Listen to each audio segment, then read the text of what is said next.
இண்டஸ்ட்ரியில first ever AI powered wifi miss பண்ணாதீங்க. இதுதான் ஆக்ஸ்மார்ட் வைஃபை, உங்களுக்காக யோசிக்கிற வைஃபை. உங்களுக்கு தெரியுமா, எங்க வீட்ல அந்த கிரிக்கெட் நைட்ல என்ன நடக்கும்னு? கிரிக்கெட்டை ஸ்ட்ரீம் பண்ணுவேன், ஆனா பஃபரிங் இருக்கும் ஈவன் அட் 240p. அப்புறம் நான் யூடியூப் ஓபன் பண்ணா அதுவும் லோட் ஆகாது. டெட் ஜோன்ஸ், வீட்ல ஃபுல் ஆன் கேயோஸ். அப்புறம் என்ன, ஆக்ஸ்மார்ட் வைஃபை வந்ததுல இருந்து வீட்ல மொத்தமும் ஒரு ஜீனியஸ் மாதிரி நடக்குதுங்க. இந்த இண்டஸ்ட்ரியில ஃபர்ஸ்ட் ஏஐ பவர்ட் வைஃபை உங்க இன்டர்நெட் யூசேஜ அனலைஸ் பண்ணி டெய்லி ஸ்மார்ட்டர் ஆகும். என் ஸ்மார்ட் டிவிக்கு பிஞ்ச் வாட்ச் பண்ணா ஸ்பீட் கூடுது. அப்புறம் கிரிக்கெட் மேட்ச் ஃபிளாலஸா ஸ்ட்ரீம் ஆகுது. No lag, no buffering, no dead zones. நான் லிவிங் ரூம்ல இருந்து பெட்ரூமுக்கு மூவ் ஆகும் போது சிக்னலும் கூடவே மூவ் ஆகுது. Seamless connectivity 24/7. Act fibre net இந்த ஆக்ஸ்மார்ட் வைஃபை இன்ட்ரோடியூஸ் பண்ணதுல இருந்து ஸ்பீடு 3x ஆயிருச்சு. வேற லெவலா இருக்குல்ல. இப்ப எல்லாரும் வைஃபை டார்க் ஏஜஸ்ல இருக்காங்க, ஆனா ஆக்ஸ்மார்ட் வைஃபை அதுதான் ஃபியூச்சர். சோ மிஸ் பண்ணாதீங்க, ஆக்ஸ்மார்ட் வைஃபைக்கு வாங்க and best wifi experience enjoy பண்ணுங்க. Any app, any device, any time, anywhere. Link இருக்கு பயோல, செக் பண்ணுங்க. மறக்காதீங்க ஆக்ஸ்மார்ட் வைஃபை. ஹலோ ஆல், வணக்கம். பீடா, welcome to the show. IPL திரும்பி ஆரம்பிச்சிருச்சு. எல்எஸ்ஜி வர்சஸ் எஸ்ஆர்ஹெச் எங்கன்னா லக்னோ வைக்கனா ஸ்டேடியம். ஸோ இந்த மேட்சை பத்தி உங்க இனிஷியல் தாட்ஸ் என்ன? இனிஷியல் தாட்ஸ் உங்களுக்கு பிடிச்ச மாதிரி சொல்லிடுறேன். இ ஆர் நாட், அதுதான் ரொம்ப சிம்பிள். லக்னோ ஜெயிக்கல அப்படின்னா they will have no mathematical calculations whatsoever considering Mumbai Indians net run rate. நிறைய பேர் சொல்லுவாங்க அவங்க 14 இருக்காங்களே, அவங்க வந்து ரெண்டு மேட்ச் எல்லாம் தோக்க மாட்டாங்க மும்பை. அதனால இவங்களோட நெட் ரன் ரேட்டுக்கு இவங்க ஒரு சர்க்கிள் வாங்கினாங்கன்னா unfortunately they'll be out of the tournament. SRH Pat கமின்ஸும் டிராவிஸ் ஹெட்டும் அவங்க வெளியில போயாச்சு. போட்ட அப்புறமும் திரும்பி டைரக்டா வந்து லக்னோக்கு வந்து ஆடிட்டு அந்த ரெண்டு மேட்ச் போறாங்கன்னா தே மீன் பிசினஸ். அவங்களுக்கு ஒவ்வொரு மேட்சும் எவ்வளோ ஒரு ப்ரைடுன்றது ரொம்ப தெரியும். They're not going to take it easily. They're going to just really get all their resources right on there அப்படின்றதுனால it is going to be an interesting game where Lucknow needs it more than SRH. இப்ப பாருங்க, இங்க வந்துட்டு batting first ஒன்னு தான் ஜெயிச்சிருக்காங்க, batting second 4 ஜெயிச்சிருக்காங்க. Average winning score batting first 176, average batting second winning score 188. Average winning score இந்த surface always remain 192. ஒரே ஒரு தடவை தான் 200+ has been scored so far in Lucknow in completed 5 matches and 10 innings போது பேட்டிங்க்கு பயங்கர கஷ்டம்லாம் நான் சொல்ல மாட்டேன். அதே மாதிரி it's not going to be a flat bed pitch like Delhi, Bangalore or Mumbai where it's going to skid on nicely. So அந்த 192 is going to be the winning score. இங்கேயும் பவர் பிளேல விக்கெட்டே கொடுக்க கூடாது. 42ல இருந்து 46, மிடில் ஓவர்ஸ்ல ஒரு 32ல இருந்து 35 wicket கொடுக்காம ஒரு 77ல இருந்து 83 for 2 வந்துட்டீங்கன்னா அதுக்கப்புறம் ஒரு சின்ன மொமெண்டம் ஷிஃப்ட் 11 to 15ல 44 to 48 கடைசி 5 ஓவர்ல உங்களுக்கு வந்து ஒரு 6 விக்கெட் 7 விக்கெட் வச்சிருந்தீங்கன்னா ஒரு 60 to 65 வந்துடும். அந்த தியரியை எடுத்துக்கிட்டா going to score between 190 to 195, which is definitely a very very good score considering that surface to defend if you bat first. இப்ப பாருங்க, உங்களுக்கு வந்துட்டு டிசி வர்சஸ் எல்எஸ்ஜி வந்துட்டு போன மேட்ச் ஆடினாங்க. எல்எஸ்ஜி ஃபர்ஸ்ட் பேட் பண்ணி 159 அடிச்சாங்க. You are not going to defend 159 even though it is not going to be flat bed. இங்க வின் ஃபேக்டர்னு பாத்தீங்கன்னா பேட்டிங் ஃபர்ஸ்ட் 10 ஓவர்ல செட் பண்ணி அதுக்கப்புறம் momentum, that's what we spoke about. இந்த எல்எஸ்ஜி பாருங்க, உங்களுக்கு 87 for 1, DC 83 for 1. DC know the target in spite of that, even though they were 4 runs behind. The momentum first 10 over வந்துருச்சு, அதுக்கப்புறம் got absolutely no chance. அப்புறம் spinners economy அப்படின்னு பார்க்கும்போது LSG 10 ஓவரில் 90 for 2. DC இங்க வந்துட்டு விக்கெட்ஸ் கணக்கே கிடையாது, ஏன்னா நிறைய team doesn't get bowled out here. DC 9 ஓவர்ஸ்ல 76 for 2 அப்படிங்கும்போது 76 for no loss. The most important thing is these two win factors. இப்ப எஸ்ஆர்ஹெச் பாத்தீங்கன்னா எல்லாரும் வந்துட்டாங்க, அவங்க பிளேயிங் லெவல்ல எந்த கன்ஃபியூஷனும் இருக்காது. Abhishek Sharma, Travis Head, Ishan Kishan, Nitish Reddy has to bat number 4. இப்ப இன்னொரு குட் நியூஸ் என்னன்னா, I am sure that sir நீங்க ஒரு கிரிக்கெட் ஃபெனாட்டிக் பார்த்திருப்பீங்க. he has resumed bowling So that really puts him in a place where it's going to be a hot contender for England series.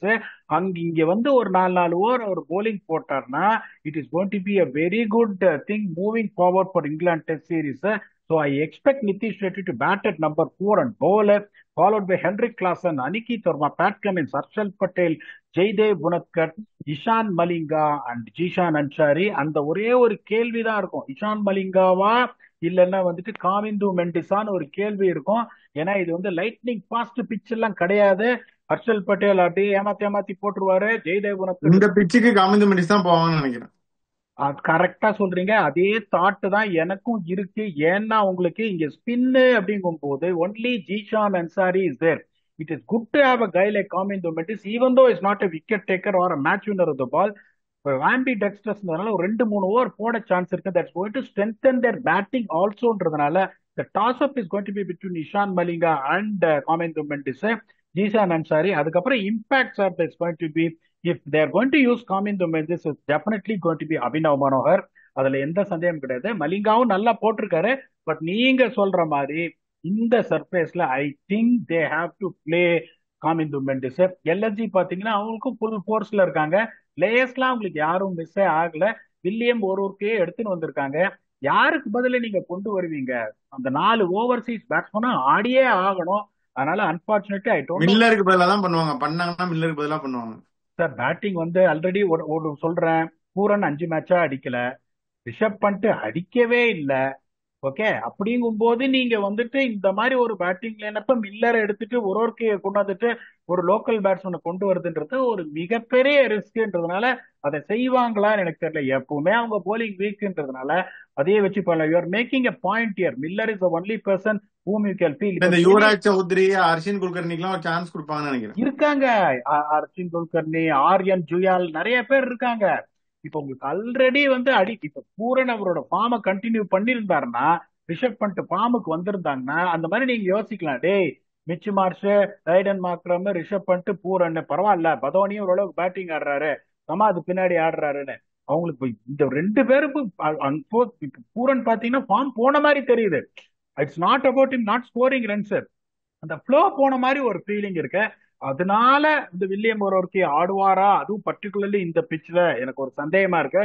ஆனா அப்படி ஆடினா நீங்க சொல்ற மாதிரி is going to come in place of David Miller. வேற யார் மேலேயும் கை வைக்க முடியாது. அட்லீஸ்ட் உங்களுக்கு மிச்சேல் மார்ச் போலிங் போடுற மாதிரி இருந்தா certainty it is going to be David Miller going to be out and William ஒருவருக்கு இல்ல, அதுவும் இல்ல. ஸோ அவங்களோட பிளேயிங் லெவன் பாத்தீங்கன்னா மயங்க் யாதவ் வேற ரூல்ட் அவுட். அதாவது நான் திருப்பி ஒன்னே ஒண்ணுதான் சொல்றேன். நிறைய தடவை இது நிறைய எக்ஸாம்பிள் எடுத்திருக்கேன். நிறைய fast bowlers, lightning quick fast bowlers அப்படின்னா தயவு செஞ்சு ஒன்னே ஒண்ணு புரிஞ்சுக்கோங்க. உங்களோட ஆக்ஷன்ல ப்ராப்ளம் இருந்ததுன்னா சஸ்டெயின் பண்ண முடியாது. எவ்வளவு எங்கா இருந்தாலும் எவ்வளவு ஸ்ட்ராங்கா இருந்தாலும் சஸ்டெயின் பண்ண முடியாது. இப்ப போறாரு, ஸ்ட்ரெஸ் ஃபிராக்சர்ன்றாரு, வராரு, திருப்பி 2 மேட்ச் ஆடுறாரு, 20 வயசு, அதுக்கப்புறம் திருப்பி ஸ்ட்ரெஸ் ஃபிராக்சர்ன்றாங்க, திரும்பி வராங்க. அப்படிங்கும் போது someone has to sit there and say what is the problem with his bowling action on the release point. அதை பார்த்துட்டு சரி பண்ணலன்னா மயங்க் யாதவ் மாதிரி ஒரு ட்ரெஷர் போயிடும். ஸோ எல்எஸ்ஜியோட பிளேயிங் லெவன் பாத்தீங்கன்னா Mitch Marsh, Aiden Markram, Rishabh Pant, Nicholas Pooran, David Miller, Ayush Badoni, Abdul Samad, Shardul Thakur, Ravi Bishnoi, Prince Yadav and Digvesh Singh. ஏன்னா இப்ப மயங்க் யாதவ் இல்லைன்றதுனால ஷார்துல் டாக்கூர் ஆடுறதுக்கான சான்சஸ் நிறைய இருக்கு. And their impacts of this going to be Avesh Khan. So இப்போ இங்க உங்களுக்கு வந்து இந்த எட்ஜ் அப்படின்னா ஃபர்ஸ்ட் 10 ஓவர் அப்படின்னு பாத்தீங்கன்னா all of a sudden Mitch Marsh okay ஒரு மிக்ஸ்டு ஃபார்ம்ல இருக்காரு. ஐடன் மார்க்ரம் பாத்தீங்கன்னா நல்லா ஆடிட்டு இருக்காரு. Rishabh Pant struggling. Nicholas Pooran lost his form. David Miller நீங்க வந்து ஒரு ஆப்ஷன் கொடுக்குறீங்க டிராப் பண்ணலாமான்னு. ஆயுஷ் பதாமி இஸ் பேட்டிங் வெல்லுங்கும் போது ஒரு மாதிரி இருக்கு இந்த பேட்டிங்ல. எனக்கு பார்த்தா no matter what, Abhishek Sharma threat, Travis Head threat, Ishan Kishan அடிக்கல அந்த 100க்கு அப்புறம். அதுக்கப்புறம் நிதிஷ் ரெட்டி நல்லா தான் ஆடிட்டு இருக்காரு, பிக் ரன்ஸ் போட மாட்டேன்றாரு. ஹென்ரிக் கிளாசன் அப்படிங்கும் போது அந்த பவர் டெஃபினட்டா அங்க இருக்கு, அதுல எந்த சந்தேகம் கிடையாது. ஸ்பின்னர்ஸ் எக்கானமி அப்படின்னு பார்க்கும்போது இங்க ரவி பிஷ்னாயும் திக்வேஷ் சிங்கும் இருக்காங்க. They bowl very well to be honest with you. அங்க பாத்தீங்கன்னா Zeeshan Ansari really stood up. இன்னொரு ஸ்பின்னர் நீங்க சொல்ற மாதிரி காமிந்து மெண்டிஸை கொண்டு வரணும். கொண்டு வந்தாலும் I feel LSG has got that particular இதுன்னு நினைக்கிறேன். Considering the fact that the teams where LSG is batting has slightly gone down, even though playing away, I feel Sunrisers Hyderabad will have edge நான் நினைக்கிறேன். எனக்கு இன்னைக்கு தெரியும் நீங்க LSG தான் சொல்லுவீங்கன்னு, but still ஒரு சான்ஸ், ஒருவேளை வந்து எஸ்ஆர்எச் சொல்லுவீங்களா? எஸ்ஆர்எச்சா எல்எஸ்ஜி? ஏன் உங்களுக்கு தெரியும்? நான் அதை சொல்லுங்க ஃபர்ஸ்ட். ஏன் நான் எல்ஐசி சொல்ல போறேன்னு நீங்க நீங்க அப்படி சொல்லுங்க. யோசிக்கும் போதே எனக்கு தெரியுது நீங்க எல்எஸ்ஜி சொல்ல போறீங்க. Yes or no? சரி, எல்ஐசினே வச்சுக்கலாம். இந்த விட்டுட்டு அப்படி அவங்க சொல்லாதீங்க சார், உங்க மனசுல இருக்கிறத சொல்லுங்க, எனக்கா சொல்லாதீங்க. இல்ல, அதுக்கப்புறம் தான் நான் யோசிக்கவே ஆரம்பிச்சிருப்பேன். அந்த நிமிஷம் நீங்க எல்ஐசின்னு சொல்லிட்டீங்க. எல்ஐசியே இருக்கட்டும் வீட்டா. அதுக்கு ஏதாவது ரீசன் கொடுக்க முடியுமா உங்களுக்கு? ஏன்னா நான் வந்து உங்களோட லூப் ஹோல்ஸ் பத்தி சொல்லிருக்கேன். Can you say what is really? இல்ல அப்படின்னா நான் எஸ்ஆர்எஸ் தான் சொல்லுவேன். அவங்களும் வந்து போன மால்டீவ்ஸ்ல இருந்து போயிட்டு வந்து ஒரு மேட்ச் பயங்கரமா தோத்துட்டாங்க. எல்லாரையும் வர வச்சிருக்காங்க. ஃபுல் ஸ்ட்ரென்த் கொடுத்து அடிப்பாங்க அவங்களும். ஹெட் கமின்ஸ் எல்லாரும் இதுக்குன்னு வந்திருக்காங்கன்னா அவ்வளவு ஈஸியா விட மாட்டாங்க. இவங்க தான் மாங்க ஒரு மாதிரி ரொம்ப டவுன்ஹில்லா போயிருச்சு. உங்க கேம்பெயினே ரொம்ப டவுன்ஹில்லா போயிருச்சு. ஸோ இதுக்கப்புறம் அவங்க திருப்பி மயங்காதவும் போயிட்டாரு. திருப்பி இப்ப இவங்க ஒரு எடுத்து வந்த ரீப்ளேஸ்மெண்ட் எப்படின்னு தெரியல. I don't see them winning. அந்த where do they get the inspiration? திருப்பி வந்து பூரான் ஃபார்ம் போயிடுச்சு நீங்க தான் சொன்னீங்க. பந்த் ஃபார்ம்லயுமே இல்ல. இந்த மாதிரி ஒரு பந்த் எக்ஸ்ட்ரானரியா ஒரு 100 அடிக்கிறது, பூரான் எக்ஸ்ட்ரானரியா அடிக்கிறது, இந்த மாதிரி ஒரு நிகழ்வு நடக்காட்டி சன்ரைசர்ஸ் தான் ஜெயிப்பாங்கன்னு நான் நினைக்கிறேன். அதுதான் எனக்கு வந்து I want your expectation because you are nailing some அப்படி பாயிண்ட். சொன்னீங்கன்னா சன்ரைசர்ஸ் தான் நான் சொல்லுவேன். அவ்வளவுதான். ஆமா, உங்க மனசுல இருந்து எனக்கு அப்படி வரணும். I want you to say that. நான் சும்மா டு புல் யுவர் லெக்ஸ். இப்ப நான் எஸ்ஆர்எச் சொல்லிட்டேன், நீங்க எல்எஸ்ஜிஆர் சொன்ன. I want to hear your thoughts அப்படி ஆன் தட். சொல்றது கூட அவங்க அன்பார்ச்சுனேட்லி சரியா செட் ஆகல. அதான் இந்த மாதிரி பூரானோ பந்தோ பெருசா அடிச்சாதான் ஒரு வாய்ப்பு இருக்கு, இல்லாட்டி கஷ்டம். ஸோ இப்போ நீங்க ஃபேண்டசி கேட்பீங்க, அந்த பிச்சை பத்தி சொல்றேன். எனக்கு என்னமோ அபிஷேக் சர்மா அந்த போலிங் அட்டாக் எனக்கு படும் தெரியுது. நிறைய நான் அபிஷேக் சர்மா பிக் பண்றேன். Zeeshan Ansari has been bowling absolutely magnificently. எப்படியும் ஒரு விக்கெட் எடுத்துறாரு. Same applies to Digvesh Singh. இப்பதான் சொன்னேன் பூரா 4 மேட்ச் அடிச்சு அப்படின்னு. இந்த மாதிரி ஒரு சுச்சுவேஷன்ல யூ காட் நத்திங் டு லூஸ்னு வரும்போது இந்த வெஸ்ட் இண்டீஸ் பிளேயர்ஸ் தான் ஒரு கட்பட் பண்ண சான்ஸ் இருக்கு. ஸோ பூரன் எடுக்கிறேன். ஐடன் Markram has also got a chance to bowl a few overs. அவங்க சொல்ல முடியாது, நியூ பால்லயே அவருக்கு கொடுத்தாலும் கொடுக்கலாம். ஏன்னா டிராவிஸ் ஹெட்டும் அபிஷேக் சர்மாவும் பேட்டிங்கும் நல்லா ஆடுறதுனால அவரை பிக் பண்றேன். ஸோ என்னோட 5 பிக் பார்த்தீங்கன்னா அபிஷேக் சர்மா, ஜீஷான் அன்சாரி, திக்வேஷ் சிங், நிக்லஸ் பூரன், ஐடன் மார்க்ரம். யாரை வச்சு ஓபன் பண்ண போறீங்க? உங்க அக்கௌண்ட் தெரியல, ப்ளீஸ் கோ ஹெட். நிதிஷ்குமார் பவுலிங்கும் போட்டாருன்னா அவரை கண்டிப்பா எடுத்துடலாம். கிளாசன் எடுக்கலாம். ஸ்பின் ஹிட்டர் அவர் முன்னாடி இறக்கி விடுவாங்க. ஸோ கிளாசன், டிராவிஸ் ஹெட் நீங்க எடுக்கல இல்ல?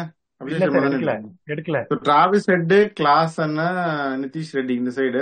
கமின்ஸையும் நான் விட மாட்டேன். கமின்ஸும் வந்து அங்க இருந்து வந்திருக்காரு அப்படின்னா want to make it useful and worth wait. So அதனால அவரையும் கண்டிப்பா எடுத்துருவேன். 4 இந்த சைடு மிச் மார்ச் திடீர்னு அடிச்சாலும் அடிச்சிருவாரு. அதனால அவர் எடுத்து வைப்போம் அப்படின்னு நான் நினைக்கிறேன். ரவி கிருஷ்ணா நீங்க எடுக்கல இல்ல? இல்ல சார், உங்களுக்கு தான் விட்டு வச்சிருக்கேன். மிக்ஸ் மார்ச் அடிக்க மாட்டேன்னு நினைச்சா ரவி பிஷ்னாய் எடுத்துடலாம் தாராளமா. ஸோ இதுதான் என்னுடைய பிக் ஸ்பீடா. ஸோ பிஷ்னாய், அந்த பக்கம் வந்து Cummins, Klaasen, head, Nitish Reddy 2 பேருமே வந்து எஸ்ஆர்எஸ் தான் ஜெயிப்பாங்க அப்படின்னு சொல்லியிருக்கோம். இந்த மேட்ச் வேற கண்டிஷன்ஸ் காம்பினேஷன்ஸ் எல்லாம் பார்த்தாச்சு. உங்க ஃபைனல் தாட்ஸ் என்ன? அதான் நான் சொன்ன உடனே நீங்களும் வந்து ரொம்ப இதுவா நெயில் பண்ணிட்டீங்க. ஒரு சில பிளேயர்ஸ் அன்பார்ச்சுனேட்லி பேட்டிங் மைட்டை வச்சுதான் அவங்க ஜெயிச்சுட்டு இருக்காங்க. அன்பார்ச்சுனேட்லி அந்த பேட்டிங் மைட்டு ஸ்லைட்டா கீழே போற மாதிரி தெரியுது அப்படின்னு புட்டு நீங்க வச்சுட்டீங்க. At the same time SRH is also having their own problems but looks a little bit balanced than them. அதனால நான் வந்து ஒரு எட்ஜை கொடுத்தேன். That is 53-47 even though they are playing away அப்படின்னு. But Lucknow is going to be more desperate to qualify. அந்த ப்ரெஷரும் அவங்களுக்கு இருக்கும். ஏன்னா வந்து SRH has got nothing to lose அப்படின்றதுனால நான் எட்ஜ் கொடுத்துருக்கேன். நீங்களும் அப்புறம் வந்துட்டு கிளியரா சொல்லிட்டீங்க எஸ்ஆர்எச் தான் வந்துட்டு ஜெயிக்கும் அப்படின்னு சொல்லிட்டு. அதனால we will come back and entertain you with your very own octopus in this review on whether Lucknow Super Giants are still in the race or SRH are really put through one across அப்படின்னு. இந்த episode is sponsored by AxSmart Wi-Fi. உங்களுக்காக யோசிக்கிற wifi. மறக்காம description போய் brand check பண்ணி பாருங்க. We'll come back and entertain you. Until then, thanks a lot and bye bye.